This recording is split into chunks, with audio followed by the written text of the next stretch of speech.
이집사님 기도하시면 장로님이 기도하시면 너무 감사. 잠시 기도합시다.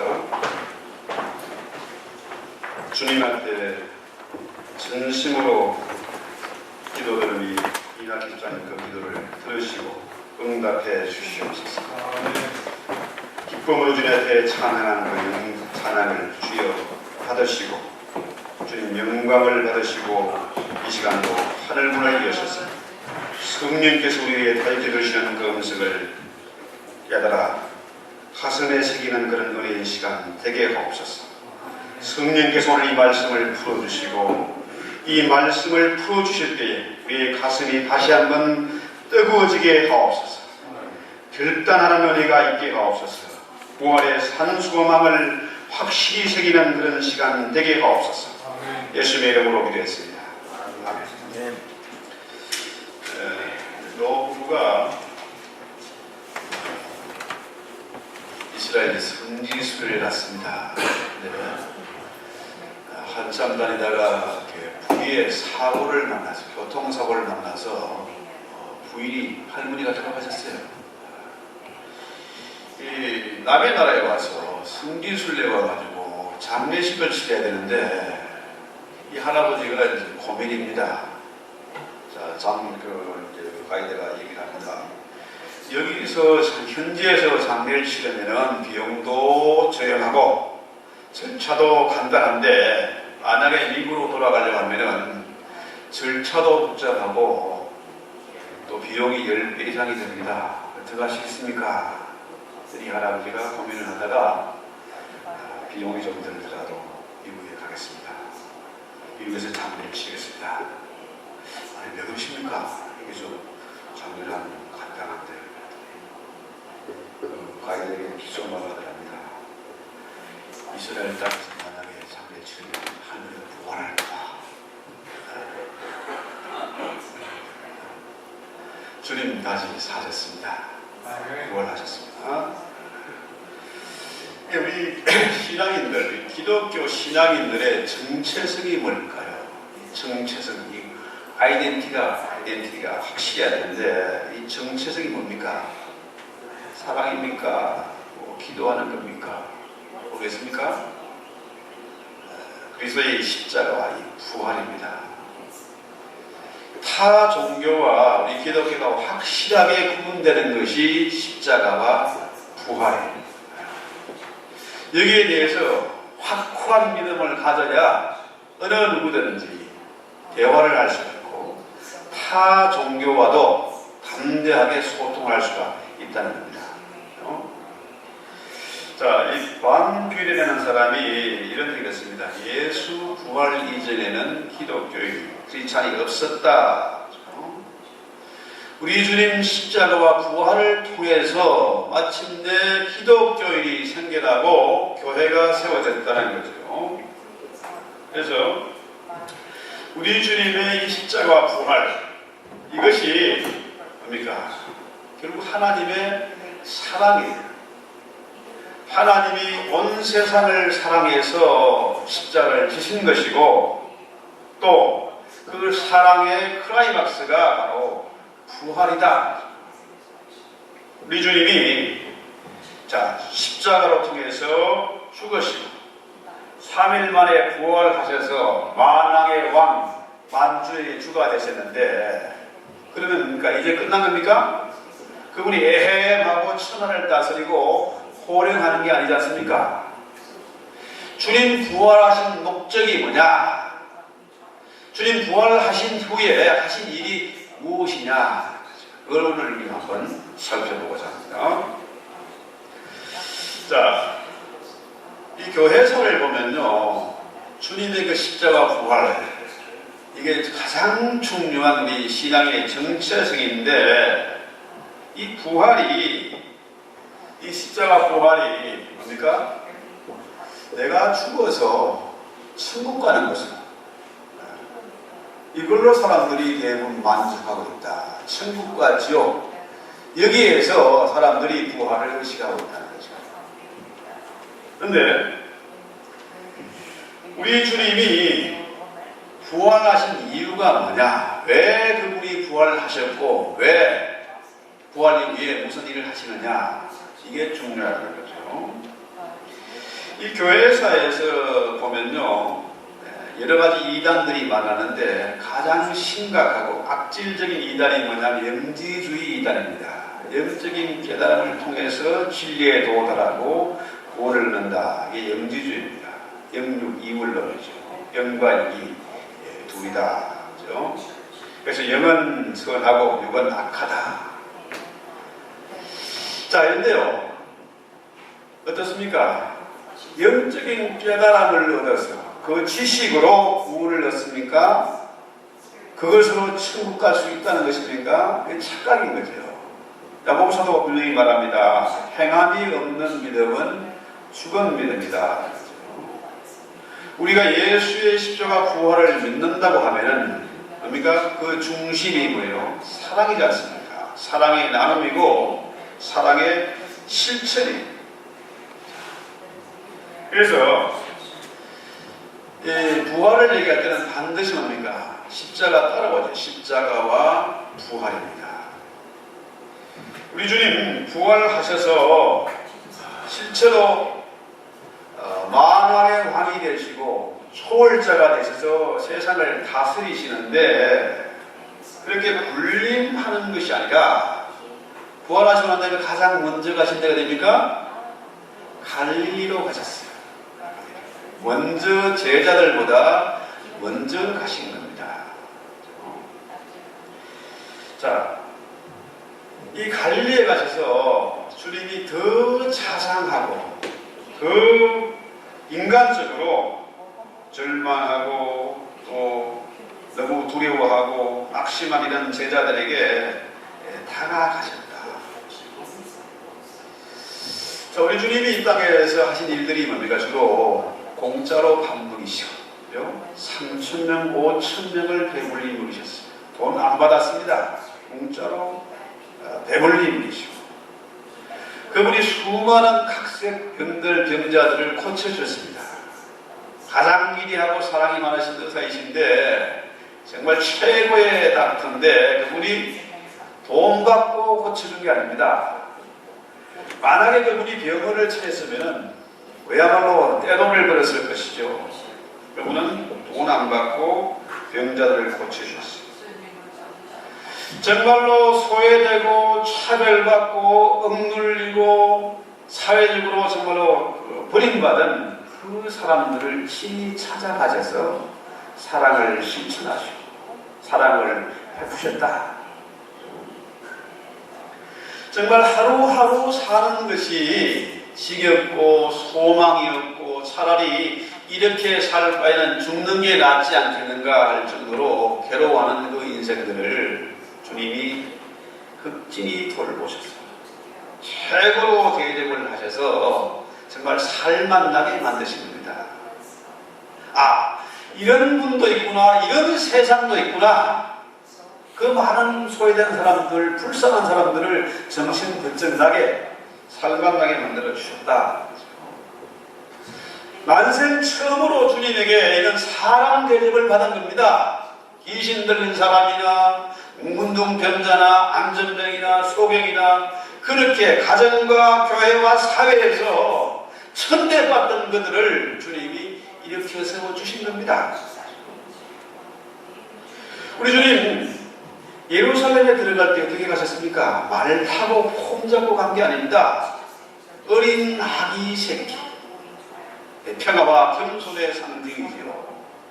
그렇게 예루살렘에 들어가셨어요. 들어가시니까 그 당시에 지도층들, 성전에서 권력 잡은 사람들이 어떻게 합니까? 두려워하는 겁니다.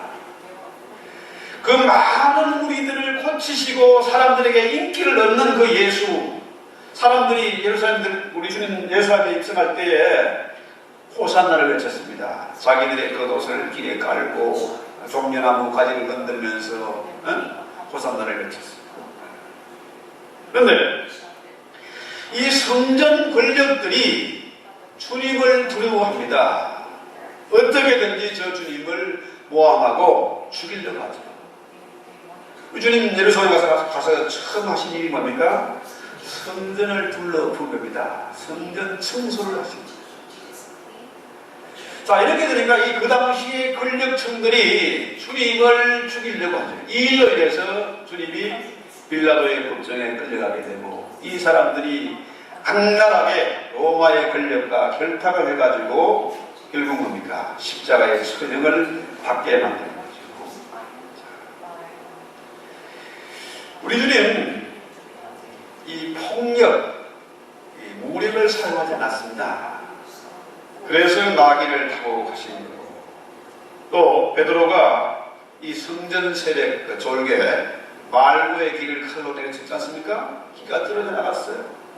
근데 주님이 베드로의 용기를 칭찬한 게 아니라 오히려 베드로를 책망하시고 그 말고의 길을 도로 붙이셨습니다. 이게 칼은 칼로 망하는 겁니다. 그러니까 주님은 무력으로 당신의 나라를 세우려는 것이 아니라 뭡니까? 사랑의 신처럼 겸손히 섬김으로 주님의 나라를 세워 가시는 거죠.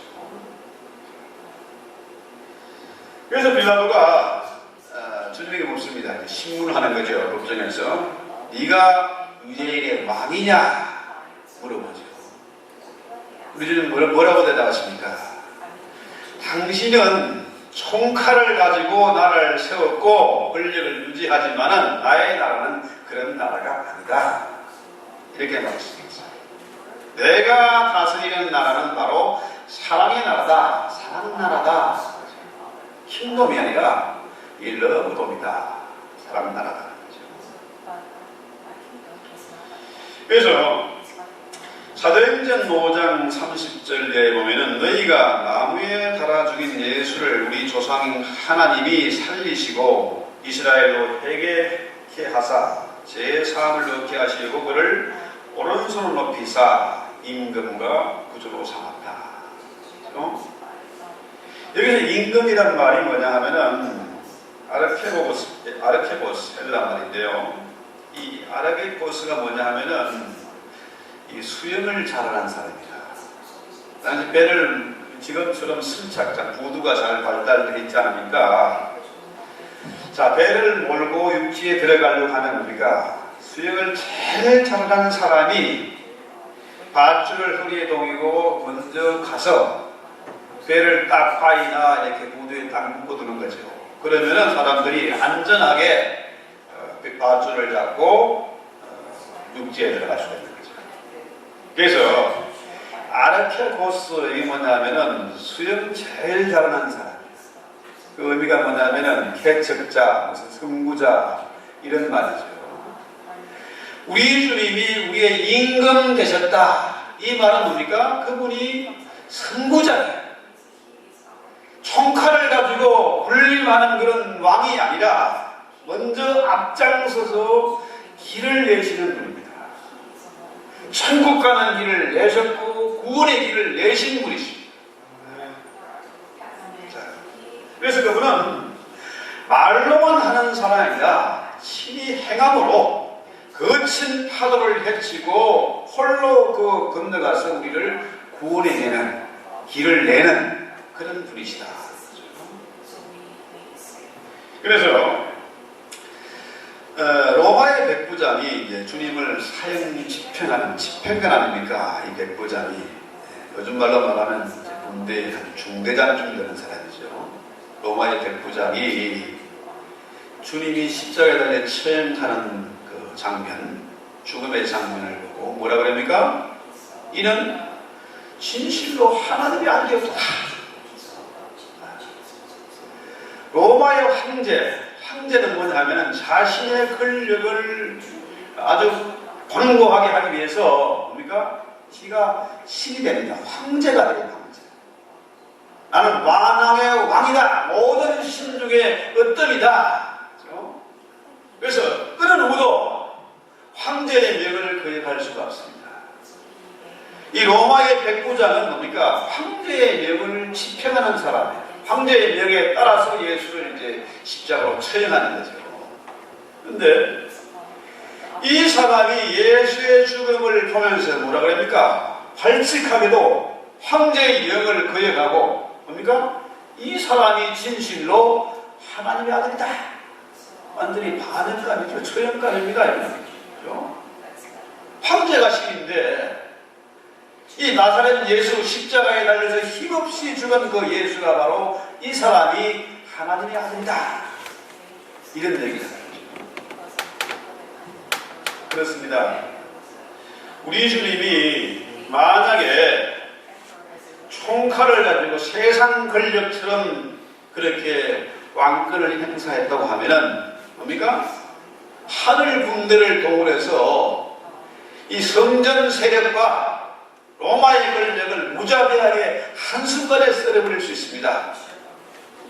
사람들이 예수를 향해 손가락질하고 침을 뱉고 네가 정말 하나님의 아들이면 한번 내려와봐라. 그렇게 할 수 있어요. 그런데 그분은 바보처럼 힘없는 어린 양처럼 그렇게 죽음을 맞이했습니다. 만약에 주님이 하늘 군대를 동원해서 말씀으로라도 그렇게 처리할 수 있었으면 뭡니까? 역사상 하나의 영웅, 위대한 장군 정도로 기록됐을 겁니다. 그러나 그가 결코 부활할 수가 없었을 것이요. 우리의 메시아가 될 수가 없었다. 그런데 우리 주님 십자가의 죽음을 통해서 3일 만에 부활하시고 가장 먼저 가신 곳이 어디입니까? 갈릴리입니다. 우리 주님이 12제자를 부르신 곳, 제자들 불러 모으신 곳이 어디입니까? 바로 갈릴리예요. 갈릴리에 먼저 가서 제자들을 맞이한 거죠. 요즘 사람들이 툭하는 멘붕이 왔다. 멘붕이 뭔가 했더니 멘탈이 붕괴된 게 멘붕이랍니다. 이 제자들 입장을 한번 살펴봅시다. 이 사람들이야말로 정말 멘붕이 온 거 아니겠습니까?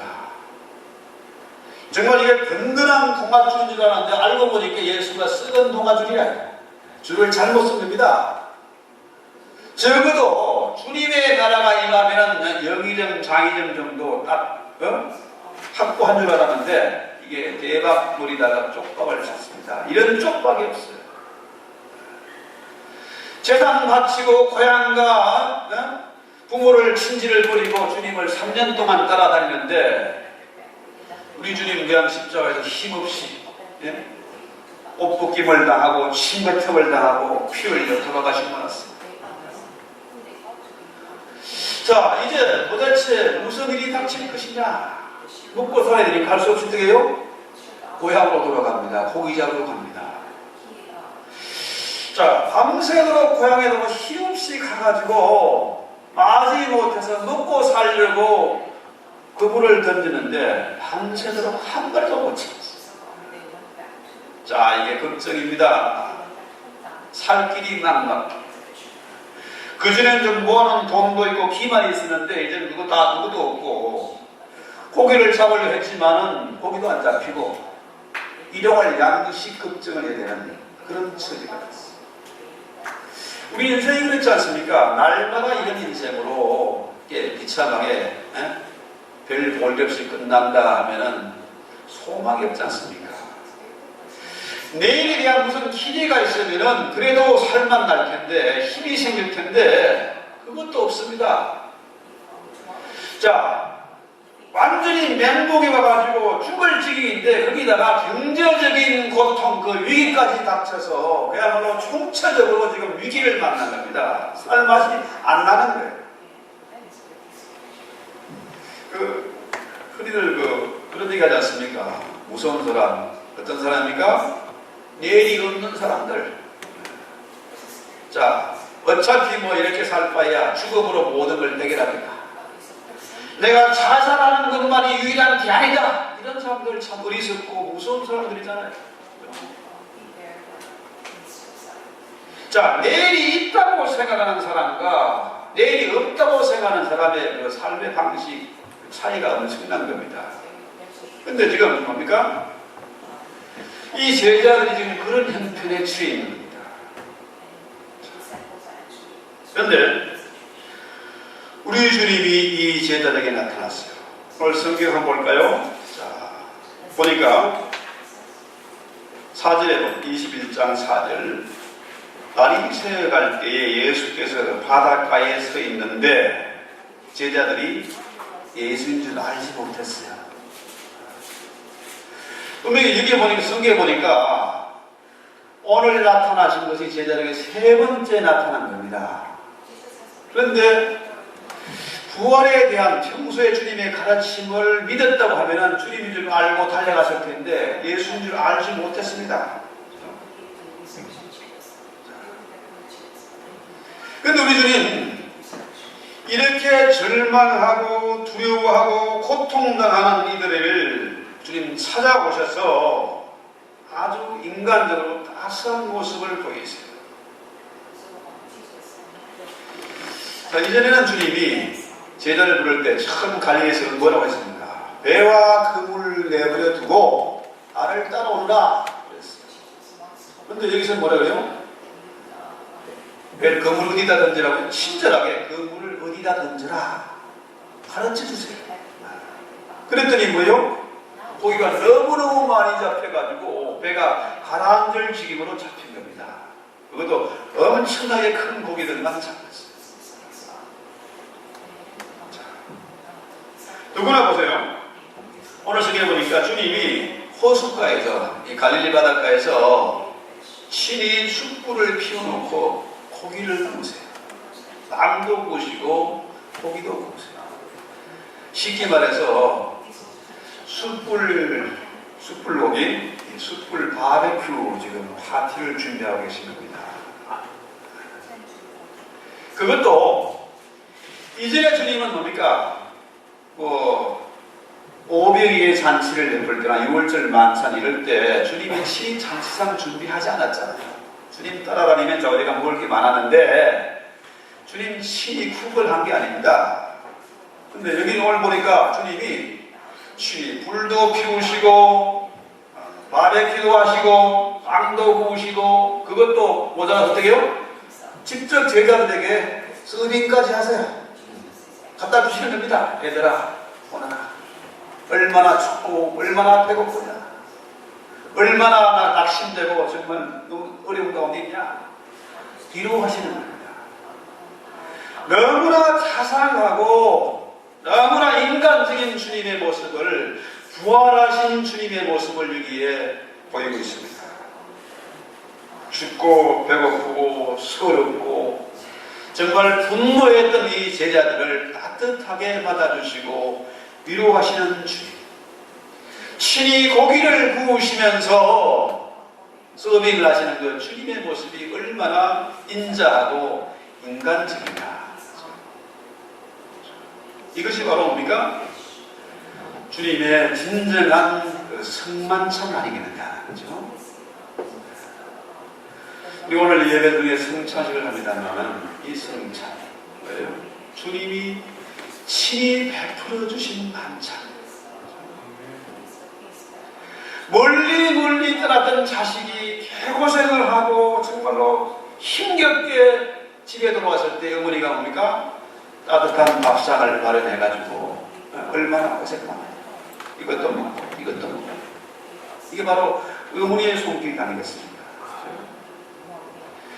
자, 객지에서 맛보지 못했던 정말 따뜻한 어머니의 밥상, 아내의 밥상이 바로 이 주님의 이 만찬 아니겠습니까? 그렇습니다. 이 목회라는 것, 주님의 종으로서 우리가 어린 양을 돌본다는 거, 이거요 말로 하는 게 아니지 않습니까?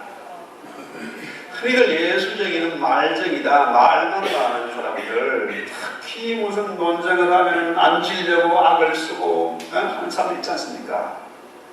이 탁상공론이 아닙니다. 자, 우리 주님은 말과 혀로만 사랑한 것이 아니고 행함과 진실함으로 완전한 사랑을 우리에게 보여주셨습니다. 돌봄이 무엇인지, 목회가 무엇인지, 지도자의 모습이 어떠한 것인지를 친히 실천하시고 본을 보이십니다. 그래서 베드로에게 뭐라 그래요? 오늘 성경에 이 요한복음의 결론입니다. 3번을 당부하지 않습니까? 네가 나를 사랑하느냐 물어보시고 뭐라 그럽니까? 뭐 하라고요? 내 어린 양을 내 어린 양을 먹이라. 자, 우리가 부활절 맞이해서 해마다 연례적으로 성만찬을 하고 부활절 예배를 드리고 선라이즈 워십을 하고 이게 중요한 게 아닙니다. 부활의 신앙을 가진 사람은 뭘 해야 됩니까? 어린 양을 돌봐야 된다는 거죠. 목회를 하라는 겁니다. 전도를 하라는 겁니다. 말과 힘으로만 전도한다는 게 아니죠. 어깨띠 두르고 전도지 나눠준다, 이게 전도가 아니고 뭐 하라는 겁니까? 어린 양을 돌보라.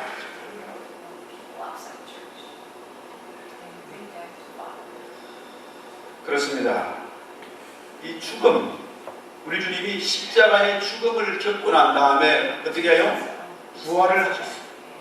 전장 왕이 되시고 하나님 되셨습니다. 근데 죽음을 통과한 우리 주님은 훨씬 더 고상하고 훨씬 자상하고 훨씬 인간적인 모습을 보이고 계십니다. 여러분, 그 패션 오브 크라이스트라고 영화 누가 만드는가 했더니 멜 깁슨이라는 그 배우가 감독이 돼가지고 그 영화를 만들었더라고요. 자, 거기에 주연을 맡은 그 배우가 이름을 짐 무슨 뭐 짐 카비제. 그 사람은 그 간증하는 걸 잠깐 봤어요. 이 사람이 단지 배우로서 예수님의 그 십자가의 장면을 연기한 것입니다. 배우로 연기한 거예요. 그런데 이 사람이 그 수많은 청중들 앞에서 간증을 하는데요. 마치 주님이 말씀하는 것 같았어요. 아주 힘이 있더라고요. 목사인 제가 막 부끄러움을 느꼈습니다. 이 사람이 연기를 하는데요. 체중이 한 95kg인데 원래 20kg가 빠졌답니다. 그 영화를 찍으면서. 십자가에 달린 그 장면을 재현하는데요. 잠깐 우리 주님 6시간 달려 계시는데 못 박힌 채로 어깨가 탈골되고 완전히 혼절을, 아무 생각도 없는 혼절을, 그야말로 몇 시간 연기하는 것도 이분이 그런 어려움을 겪었다.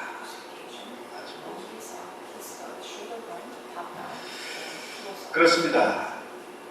단지 배우가 연기한 것만 가지고도 이 사람이 주님의 그 십자가 부활의 의미를 그렇게 새기고 자신 있게 간증을 하는 모습을 봤습니다만은, 우리 주님 이 죽음의 권세, 지옥의 문을 부수고 사망의 권세를 이긴 그 부활의 주님, 얼마나 더 성숙하고 얼마나 더 엄청난 것이겠습니까? 그렇습니다. 죽음을 통과한 사람들, 죽음 가까이 갔다 온 사람들, 이런 사람들입니까? 삶의 문제에 담대하게 됩니다. 초월하게 됩니다. 시시한 것에 매이지 않습니다. 우리가 그리스도의 십자가와 함께 죽었다가 그의 부활을 통해 다시 산 사람들입니다. 우리는 죽음을 통과한 사람. 주님 다시 사셨습니다. 그렇다면 우리가 부활신앙을 가진 자로서 이 부활신앙은 우리를 강하게 하는 거죠. 부활신앙을 가진 사람은 죽어도 살고 세상을 다스리고 정복하는 그런 힘을 얻게 됩니다. 절망 속에서도 빛을 보게 되고, 그래서 이 부활신앙이 너무나 엄청난 것이고 가장 고귀한 것이기 때문에 이 생명 호흡이 나는 그날까지 이 부활신앙을 지켜야 될 것이고 이것을 전해야 될 것이고, 그죠? 이것을 우리가 꼭 붙잡아야 된다. 여러분의 그리스도의 십자가 부활은 어떤 의미가 있습니까? 이 부활의 신앙을 가지고 어떤 삶의 변화가 있었습니까? 자, 우리 주님 3번씩이나 주님을 부인했던 이 베드로에게 묻습니다. 네가 나를 사랑하느냐? 네가 정말로 이 세상 어떤 것보다 나를 더 사랑하느냐 물으시고 3번 물으시고 3번 당부를 받습니다. 내 양을 먹이라, 내 양을 치라. 자, 주님의 그 어린 양은 누굽니까? 상처받기 쉬운 사람들, 소외되고 불쌍하고 눌린 사람들, 그죠? 정말 우리의 관심과 사랑과 보호가 필요한, 보살핌이 필요한 그들이 바로 주님의 어린 양 아니겠습니까? 그들을 위해서 우리가 뭘 해야 될까요? 주님처럼 숯불을 피워놓고 바베큐를 해야 되지 않겠습니까? 춥고 배고픈 사람들에게 따스한 숯불을 피워놓고, 내가 그동안 세상에서 눌리고 소외되고 손가락질 당하고 정말 죽고 싶었는데 여기서 내가 인간 대접을 받는구나. 내가 지금 비로소 살맛이 나는구나. 위로와 용기를 주시는 그런 우리 신앙인이 되어야 되지 않겠느냐. 그럴 때에 우리 교회가 이런 그대로 아가페 공동체, 사랑의 공동체가 될 것이고, 이 뜨거운 사랑의 공동체를 통해서 다시 또 그런 공동체가 생겨나게 될 것이고, 가는 데마다 교회가 세워지고 그 일이 반복되지 않겠습니까? 이 사랑의 실천을 통해서 주님의 나라가 든든히 세워져 가게 될 것이다. 이 찬송하고 성찬식을 하겠습니다.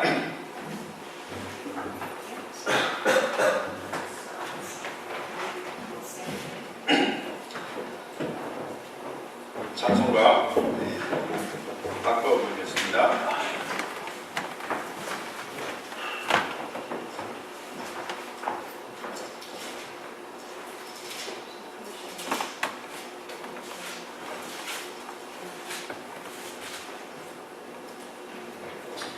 (424) 229장 아무함도 1절과 2절을 보겠습니다. 이 찬송하면서 나오셔서 먼저 책을 하겠습니다.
잡시던 날밤 떡을 가져다 축사하시고 떼어주시면서 이것은 나의 몸이라 너희를 위하여 준 것이니 이것을 나여 나를 기념하라고 하셨습니다.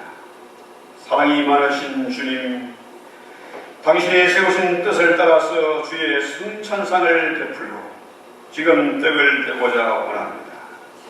이 자리에 부활하신 주님의 버리신 그 성령께서 임재하셔서 이 떡이 신령하고 거룩한 생명의 떡이 되게 해주시기를 예수님의 이름으로 기도합니다.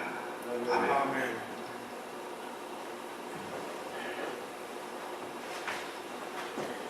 삼절 전을 하면서 전하겠습니다.